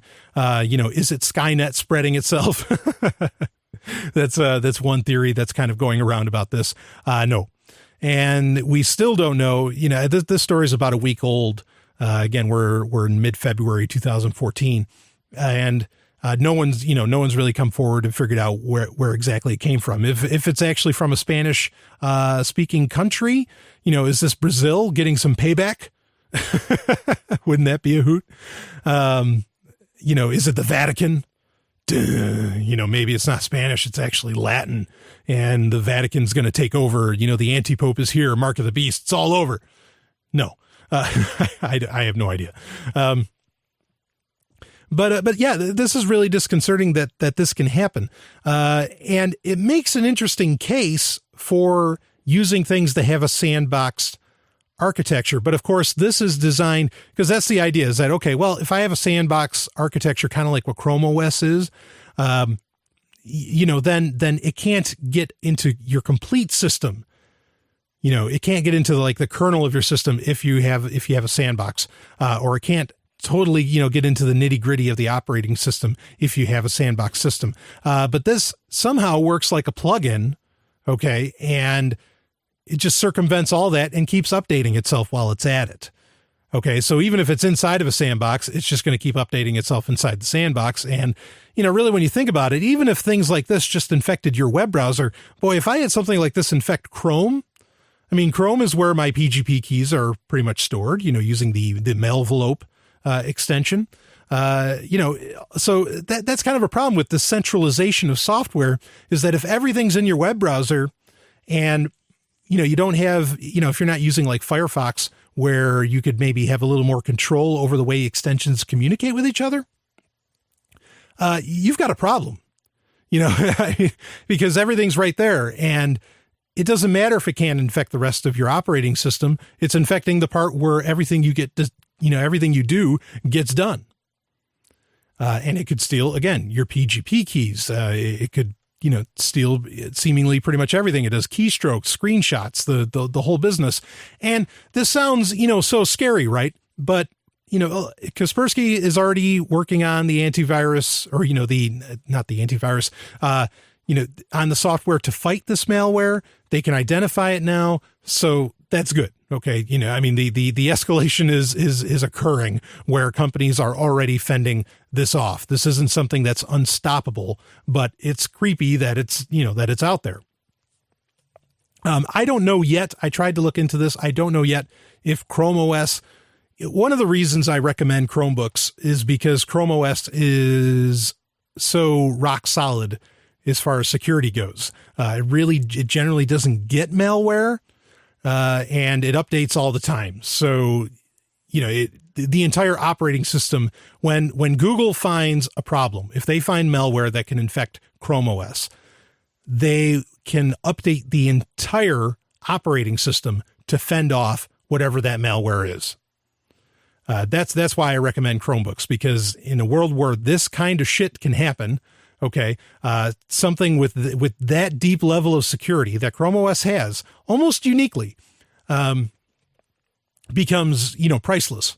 You can go, to DEF CON, or you can go to Chaos Club, or you can go to, DEF CON, or I'm sorry, I think I already said that. You can go to Black Hat. You take your pick.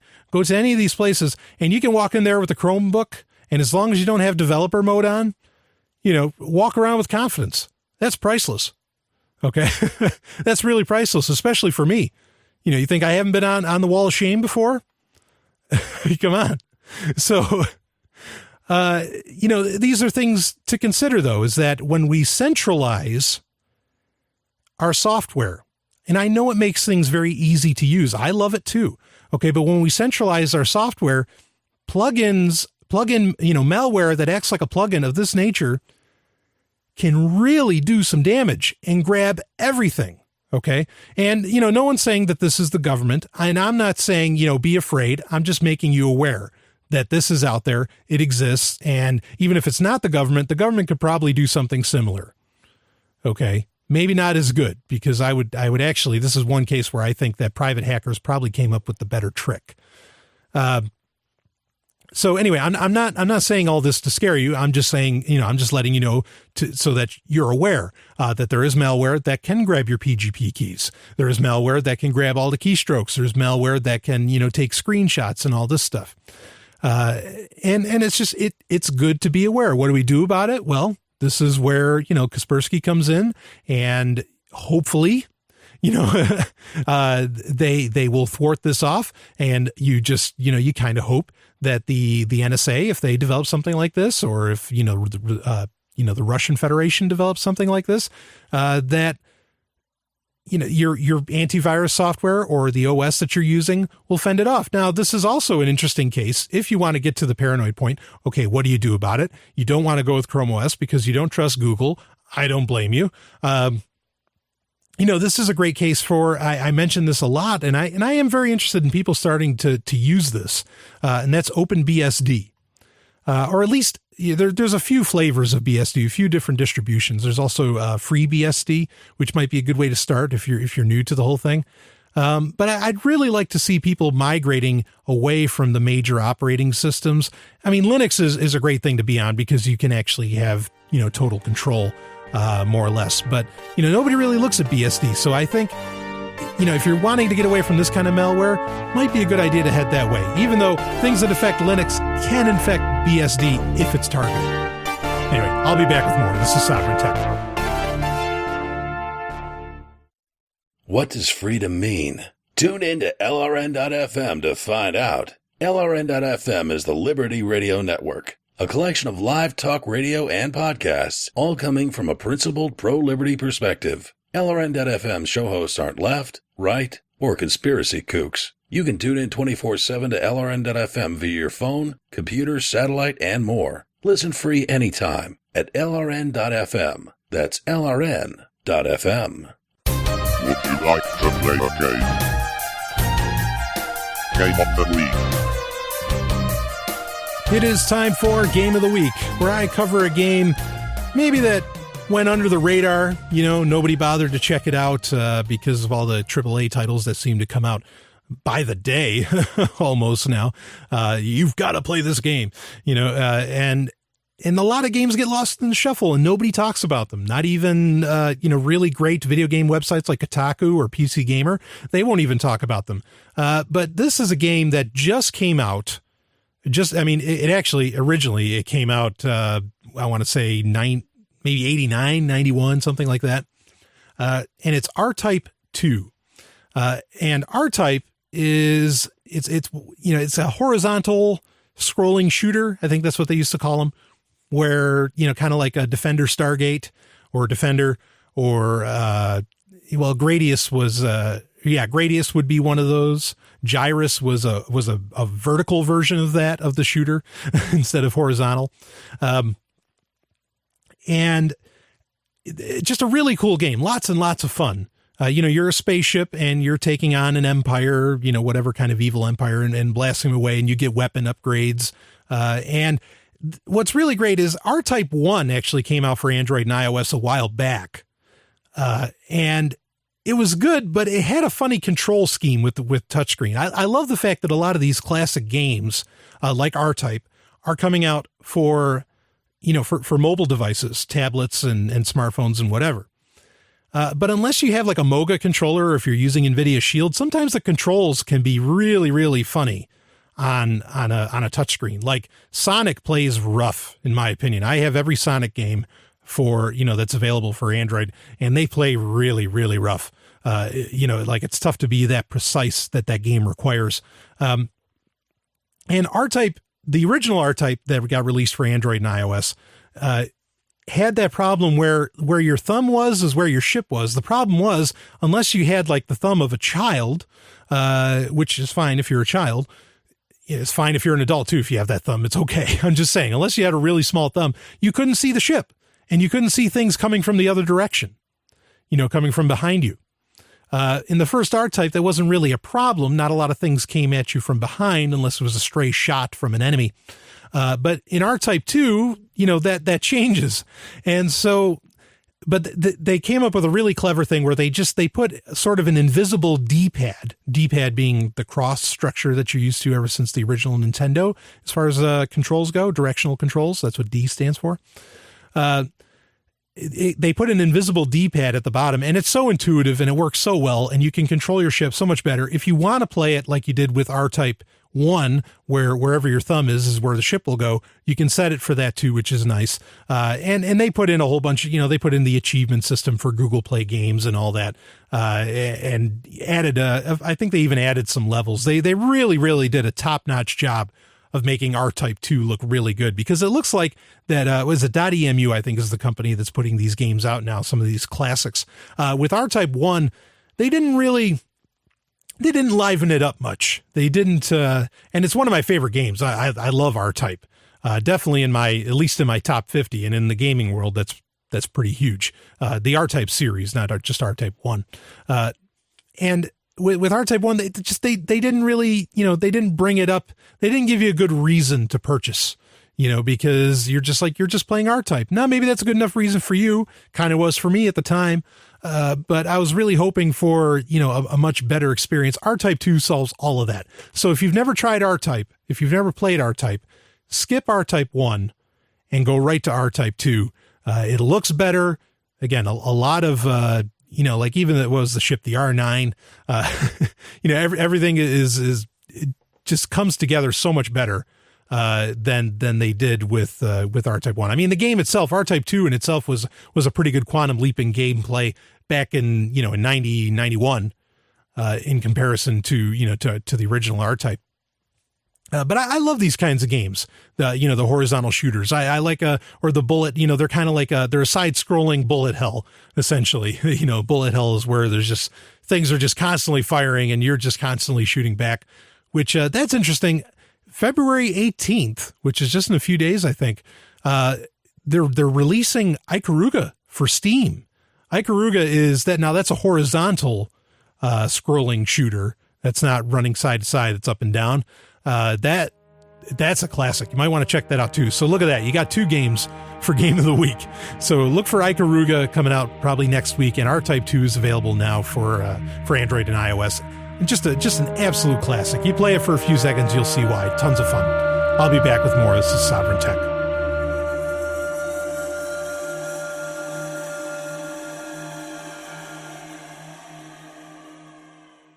Do you have a business or product that you are interested in getting advertised to a largely U.S.-based audience on an award-winning podcast and radio show airing on hundreds of radio stations?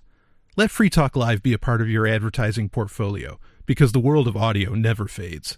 Contact me, Brian Sovryn, and I can get an advertising package that will work within your budget.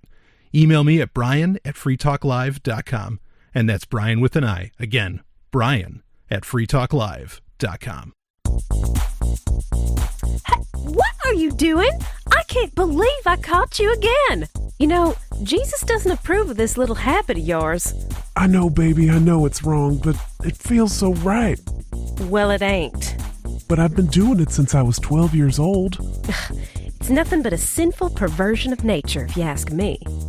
But baby, I don't ever want to stop looking at tech websites, new gadgets, video games, software, or any of that stuff. Well, then I'm leaving. Okay. Bye. Pick of the week. It is time for Pick of the Week, where I cover I don't cover stories usually. I can do a story for Pick of the Week, but Pick of the Week is generally where I geek out. It's where I talk about whatever I happen to want to talk about, whatever tickles my fancy. And, sometimes it could be anything. It could be a TV show, it could be a product, a book, a comic, movie, could be another website, could be, it could be anything. Like I've said before, I even read poetry once for Pick of the Week. The one time I even did a Pick of the Week on the topic of love. Can you believe it? Anyway, speaking of something I love, this is kind of a sequel to a Pick of the Week I did a while back. And it's for a show, and get used to it, because every time a new one of these come out, I'm probably going to do it for Pick of the Week. Because this is just so exciting and just so well done. And this week I'm going to talk about Star Trek Continues. What Star Trek Continues is a fan produced, a fan film, essentially, of the original Star Trek series, and they make new episodes. They're essentially doing a season 4. They did one a little while back. It was earlier in 2013, I think over the summer maybe. They came out with Pilgrim of Eternity, which was their first full episode. They also did a couple vignettes, but they did that, and it was great. It was a sequel. The episode was a sequel to Who Mourns for Adonis. And the thing with Star Trek Continues that was so unique, because normally I don't, I'll talk about some fan films. Some of them are, when they're really well done, I'll talk about them, is that Star Trek Continues, yes, all new actors by and large. Though they did get the same actor who played Apollo to be in Pilgrims of Eternity. All new actors by and large, but the production level is so perfect. The music, the sets, the effects, the effects, they look great for today. They didn't, they didn't redo the old effects from the 60s. Everything is absolutely perfect. And the thing about Star Trek Continues, and the new episode Lolani came out, and I'm going to talk about it. But the thing about Star Trek Continues for me, and I am a very, very discerning Trekkie or Trekker, you take your pick. There used to be a big war over which term was accurate. I'm very discerning, and I have no problem. My suspension of disbelief that this is the crew of the Enterprise, it happens. Okay. I have no problem. I completely feel like I am watching a show from 1969. I feel like I am watching William Shatner, and Nimoy at it again. Okay. I feel like, Kirk and Spock are doing their business, and it is so heartwarming. It is so exciting. I mean, that's just the word I keep using, because it brings you back, it really does. I mean, I've been watching Star Trek since I was a kid, and to have this, to have this getting produced, is amazing. And if you haven't watched them yet, you can go to StarTrekContinues.com and you can find both links to both episodes there. And this was so well done. I think this episode, they did like a contest where they said, because they wrote Pilgrims of Eternity. Vic Mignogna, I think I got his name right. That's the guy who plays Captain Kirk. He's also the director and kind of like the main guy behind this whole thing. He wrote the first one, Pilgrims of Eternity. But then I think they did a contest where they said, okay, whoever we'll take submissions for the next episode that we're going to make. And they did Kickstarter so that they could make more episodes. And I think they can make at least 3 more. Which is great. And then I just hope they do another Kickstarter, because I never want this to end. This is so freaking well done. And so they ended up with this episode, Lolani. And it's a fantastic episode with a fantastic message, which is something that Star Trek started to lose at some point, where it stopped giving you it stopped being that moral story, which is what I think hooked a lot of people. Like I've said on this show before, Gene Roddenberry's idea for Star Trek was that the person on the other side of the television watching the show is not stupid. Okay. And that was so unique, still maybe so unique. I mean, other shows like Babylon 5, Blake 7, they don't treat you like you're an idiot either. But Star Trek Continues delivers on that package. It delivers on that promise. And this episode has to do with the Orions, which are notorious in Star Trek history, because the Orions, they're like the green, the Orion animal women that can tempt any man.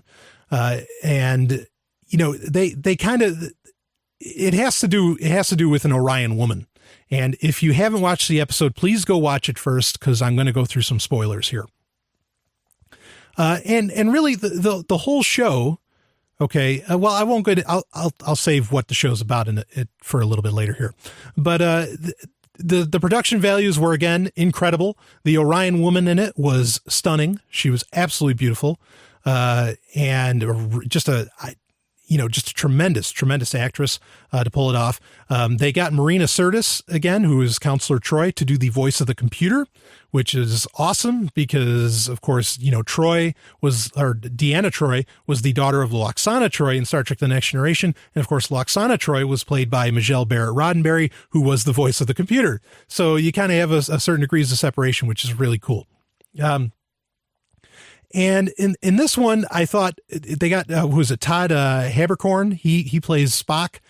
I was critical of his portrayal of Spock in Pilgrims of Eternity. He did much better this time around, far more believable. I had no problem. He did not distract from my experience of the character of Spock at all. He did a great job. So, and of course, Chris Doohan, James Doohan's son, plays Scotty, and James Doohan being the original Scotty, did a fantastic job again. And they played up here's the first part of it that was really, really great, was that, and then I'm going to get into a couple of guest actors they had on there. In the beginning of the episode, it's Kirk in his quarters, and he's sitting down and he's reading an antique book. Okay. Reminiscent to how he was reading A Tale of Two Cities in Star Trek, The Wrath of Khan. And he kind of moves the book away from his face and then brings it closer and then moves it away, hinting at, it's a total Easter egg. It's perfect. Hinting at the fact of why in The Wrath of Khan, he has to wear glasses because his vision starts going bad. So here you go. You have a season 4 that never existed before Star Trek explaining such a fine detail that gets explored late, that originated from stuff in the movies or, in later adventures anyway. And this is the kind of stuff that makes Star Trek Continues really, really great. Is that those fine details, that really close attention and putting in these little Easter eggs here and there. Just fantastic. I love that. So as far as other actors that were in it, there was a female admiral, which is pretty important because if you remember the last episode and actually this will bring prominence to the entire point of the episode. In the last episode of the original series, it had to deal with a woman who tried to switch brains or, switch consciousness with Captain Kirk because in Starfleet, women couldn't be captains. Huge oversight on Star Trek's part. Okay. Because, the feminist movement or whatever really, I guess, just hadn't taken hold yet or whichever, or maybe that was Gene Roddenberry's way of showing how ridiculous these things are. But, to think of the future and to imagine that women can't be a captain, that's crazy. Of course, Star Trek Continues, they did a vignette where they addressed that anyway. But this was good. So you have a female admiral in it, or maybe she was a Commodore. And it's played by Erin Gray, who, if you remember, Erin Gray was just the stunning and strong, very strong woman in Buck Rogers in the 25th Century with Gil Gerard. She played Colonel Wilma Deering. And, just a stunning woman in every way, inspirational. And she plays an admiral or, like I said, a Commodore in this. And I thought that was so cool. That was, she's definitely gotten old, but that's okay. She played the part and, she stood right up to Kirk at times in it. And then another actor from the 70s, 80s, is Lou Ferrigno is in it. And he plays an Orion slave trader. He plays an Orion male. Now, for those of you that don't know, Orions are green. The irony of the fact that the Incredible Hulk, which is Lou Ferrigno's claim to fame, other than being in Pumping Iron with Arnold Schwarzenegger, the irony that the guy that played the Incredible Hulk, who is a big green monster, put on the green paint again in 2013 is awesome. Don't let that escape you. That is genius to say, okay, we need a big guy to play a big muscular because Orion slave men or slave traders, Orion men anyway, are these big muscular guys. And so you get this professional bodybuilder, ex-professional bodybuilder who played the Incredible Hulk, and then you just paint him up in green again. Oh, it's perfect. It was so good. And he did a phenomenal acting job as usual. He's done a little acting here and there besides the Incredible Hulk, and he's just a lot of fun. Really, really, really great guy. But the message of the show had to do with the fact, and they corrected from the original show of Enterprise, not the original series, but Enterprise, which takes place before the original series. They made this thing where you find out that actually Orion animal women were actually the dominant gender in society. And then you find out that in the original series, according to this episode, that changed. The men ended up taking out the women and turned the women into slaves. And so this whole story of Lolani is about Lolani wanting to be free. And she wants to become a voice for women on Orion, to say, no, we have equal worth. It's a tremendous message to have even today. I was nothing less than impressed, and I didn't see it coming and I didn't expect it. They could have just gone a full sexy, with having an Orion slave girl essentially on the Enterprise. And that's not what happened. You get this very tragic story. I won't give away the ending, but the ending will shock you. It's a powerful, powerful episode.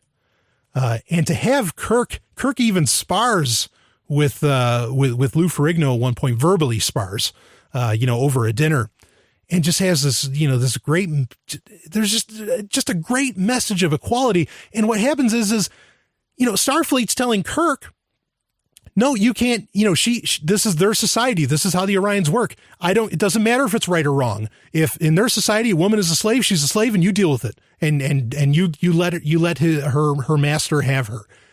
And Kirk has this crisis of conscience, and he's like, pretty much damn the rules. And I think that's one of the really powerful messages in it too, You know, something like, I hate to quote a founding father, but something like Thomas Jefferson said, you know, don't let the law stand in the way of doing something good. And it makes you think, you know, yeah, fine, you want to respect other cultures, but at what point? You know what I mean?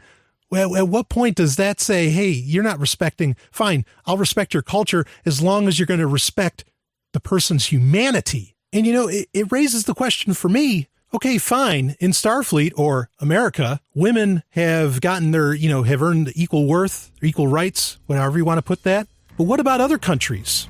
Or maybe we just don't care about those because there's someone else. Powerful message. Check it out, Lolani. You can go to StarTrekContinues.com. It was fantastic. A lot of fun. But again, the ending will shock you. So, Carpe Lucem? I was corrected by a great friend. I think it's supposed to be Carpe Lucem. So, Carpe Lucem, seize the light, and I'll see you on the next episode that's coming out tomorrow. Exciting. This has been Sovryn Tech. Visit us at sovryntech.com. That's SOVRYN tech.com. There you can connect with us, see more of what you've heard on today's show, and catch our podcast feed. Sovryn Tech is open source. We encourage you to share. Later, nerds.